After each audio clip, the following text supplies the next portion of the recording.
Okay, so like for an early stage startup, so quite often when a company comes and presents and talks about something, it's pretty hard to translate down to a level where you're actually got two people, even the dog doesn't show up every day, and you're trying to actually sort of get some sort of feedback. So you're perennially operating in this sort of realm of lack of data, whereas I think we all kind of know that Google could throw something out there and run an A/B split on some sort of prototype and get some significant data back, whereas we can't do that.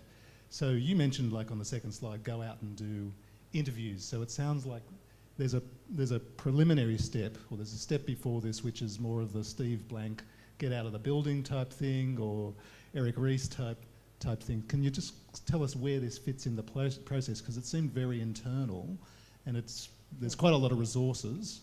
So I'm just wondering, if you were to replay that for a group of people, how would I do this with two people? One of us is a coder and one of us is somebody who's doing hustle. This is why the founder opportunity fit is so critical, because you need to shortcut the idea of having a bunch of functional professionals going and doing market research, because it comes from you, it comes from the problem that you're trying to solve for yourself, and then you're looking for other people with that same problem.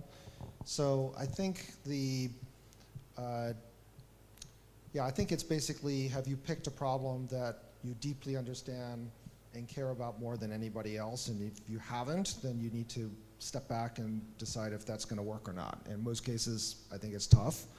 So your advantage is really deeply understanding the problem.